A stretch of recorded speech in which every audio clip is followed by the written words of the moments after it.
Hello students, warm welcome to video learning lecture. My name is Aashish and today we will be discussing about the chapter 4 of standard 10 quadratic equations.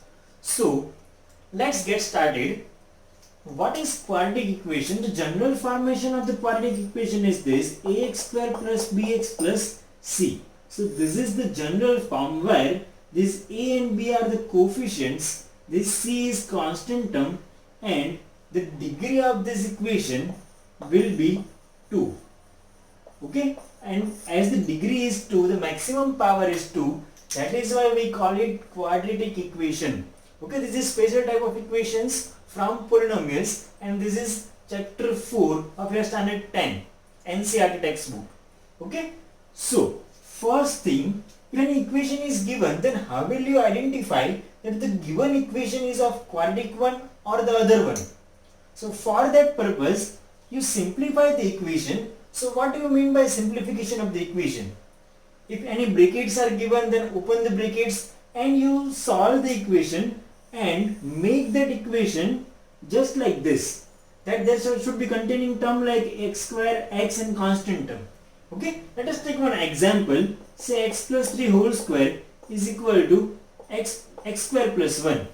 Okay, this equation is given. So after simplification, will this equation be a quadratic equation or not? So for that purpose, we need to check after simplification if this formation is there, if the term containing x square is there, and the maximum power of x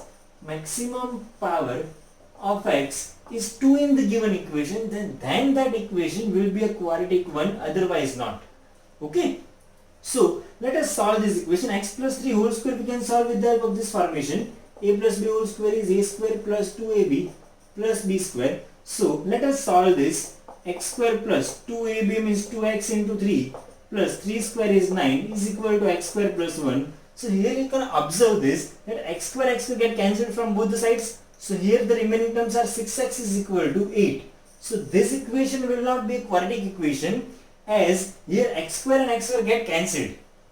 Okay, so in any equation, in any given equation, if you after simplification the term containing x square must be present, or if any simplified equation is given, then the maximum power of x should be 2, then only the equation will be quadratic one, otherwise not.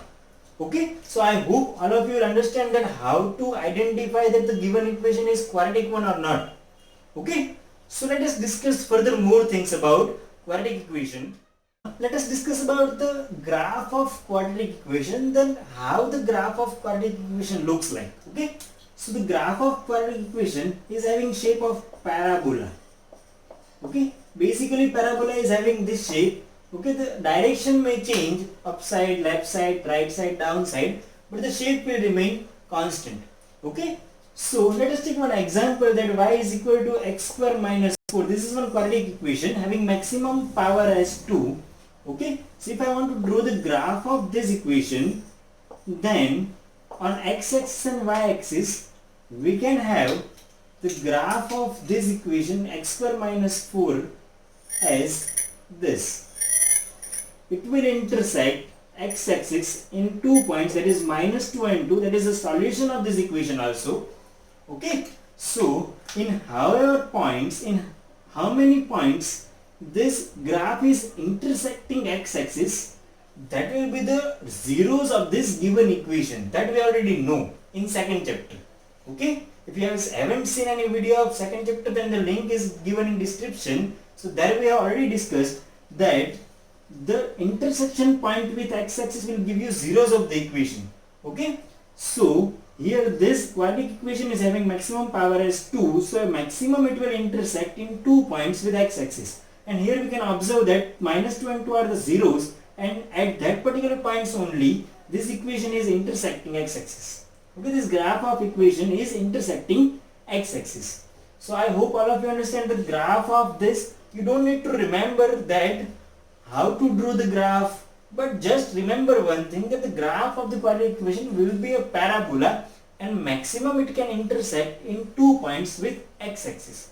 Okay, this many things you need to remember. Now we will go ahead to solve the quadratic equation. Okay. So the methods to solve quadratic equations are three given in this chapter. That is factorization, we call it splitting middle term also. Next is method of completing the square, and next one is discriminant method. So this all three methods are very useful. We need to learn them, we need to practice this. Okay, so if you stay connected in this video series, then you will find that these methods are very easy.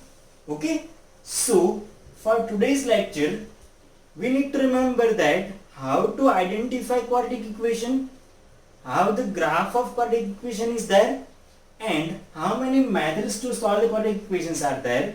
In next video lecture I will be posting this method of factorization, and then afterwards I will discuss about these two methods. So stay tuned, stay connected for these videos, these trick videos, and yes, do share this video, comment, and don't forget to subscribe my channel. Thank you so much.